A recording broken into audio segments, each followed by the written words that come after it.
పాత నల్గొండ జిల్లా గురించి మాట్లాడుకుందాం. మనకు సాగునీటి వసతి ఎక్కువగా ఉంది. ఒక నల్గొండ జిల్లాలో చూస్తే 12 లక్షల ఎకరాల సాగునీటి భూములు ఉన్నాయి. పోయినసారి కంటే ఈసారి 2 లక్షల పైన ఎక్కువ మెట్రిక్ టన్నుల ధాన్యం పండించడం, సకాలంలో ఎక్కడా కూడా రైతులకు ఇబ్బంది లేకుండా తీసుకోవడం, పేమెంట్ చేయడం. దాదాపు ఒక 150 కోట్ల డ్యూ మాత్రం ఉంది. అది కూడా 2-3 డేస్లో కంప్లీట్ అవుతుంది. దీనికి మొత్తం ముఖ్య కారణం మన సివిల్ సప్లై శాఖ మంత్రిలో ఉత్తమ్ కుమార్ రెడ్డి గారు. వారు ఎప్పటికప్పుడు సమీక్షిస్తూ బహుశా వారానికి 4-5 సార్లు ఈ సీజన్లో ప్యాడీ ప్రొక్యూర్మెంట్ స్టార్ట్ అయినాక ఫస్ట్ సెంటర్ మా దగ్గర ఆరుగాలబాయి అని నల్గొండ కాన్స్టిట్యూన్సీలో తెరవడం జరిగింది స్టేట్లోనే. అలా నల్గొండ జిల్లాలో 3 జిల్లాల్లో కృషి చేస్తున్న 3 కలెక్టర్లను అభినందిస్తూ వారి టీవీ అందరినీ కూడా ప్రభుత్వం తరఫున, ముఖ్యమంత్రి గారి తరఫున, నా తరఫున మీ అందరికీ కూడా ధన్యవాదాలు తెలియజేసుకుంటూ, ఇదే విధంగా మన జిల్లా ప్రగతిని కొనసాగిస్తూ అన్ని కార్యక్రమాలలో అది భూభారతి కానివ్వండి, రాజీవ్ వికాస్ కానివ్వండి, ఇందిరమ్మ ఇల్లు కానివ్వండి, ఏ కార్యక్రమం చేపట్టినా మేము క్యాబినెట్లో నిర్ణయం తీసుకున్నా, మేము పథకాలు ప్రకటించినా ఇంప్లిమెంట్ చేసి ప్రభుత్వానికి పేద ప్రజలకు సేవ చేసేది మీ చేతుల్లోనే ఉన్నది. కాబట్టి మీరందరూ ఇదే విధంగా కష్టపడుతూ మన నల్గొండ జిల్లాని తెలంగాణ రాష్ట్రంలోనే మొదటి స్థానంలో ఉంచేందుకు మీరందరూ కూడా మాకు సహకరిస్తున్నందుకు, సహకరించాలని కూడా ముందు మేము ఎన్నో చెప్పని కార్యక్రమాలు, ప్రతిపక్షాల విమర్శల జోలికి అఫీషియల్ మీటింగ్లో పోం. కానీ మేము ఎప్పుడు కూడా సన్నబియ్యంతో ఇవాళ పేదవాళ్ళందరూ కూడా ఏ గ్రామానికి వెళ్ళినా మేము అడగకముందే వాళ్ళే చెప్తున్నారు మాకు బియ్యం ఇచ్చి మంచి పని చేసింది సార్ అని. మా ఎలక్షన్ మేనిఫెస్టోలో లేదు.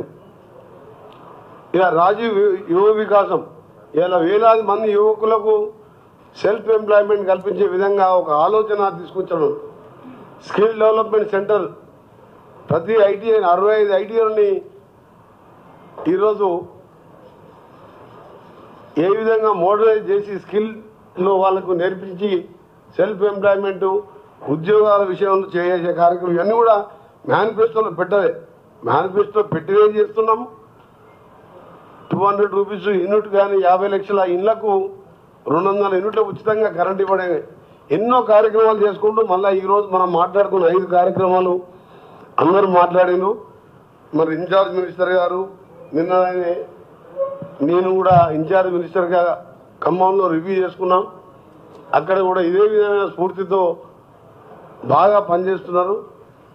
ఇది అత్యవసరంగా ముఖ్యమంత్రి గారు మేము వీడియో కాన్ఫరెన్స్ అనుకున్నందుకు నిన్న ఈరోజు ఇన్ఛార్జ్ మినిస్టర్స్ అన్ని జిల్లాలో ఆఫీసర్లను కలుసుకొని మాట్లాడడం, ఇంకేమైనా ప్రాబ్లమ్స్ ఉన్నాయా ఉంటే జూన్ 2 మన తెలంగాణ ఫార్మేషన్ తర్వాత జరిగే క్యాబినెట్ మీటింగ్లో మాట్లాడుకున్నాను.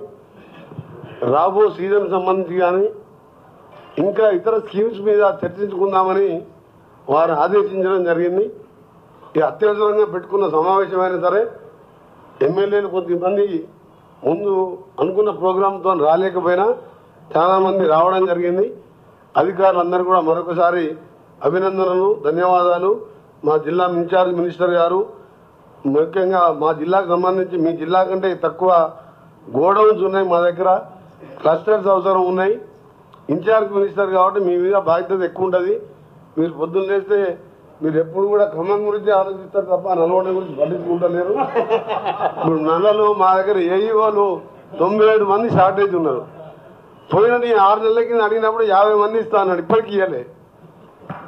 మీరు తప్ప నువ్వు ప్రతి మీటింగ్లో నేను అడుగుతూనే ఉంటా. మీరు ఇచ్చినాక గోడౌన్స్ కూడా మీ స్కూళ్ళల్లో పెట్టిన్నావు. మా నల్గొండ కలెక్టర్ గారు స్కూళ్ళల్లో బయట గోడౌన్స్లలో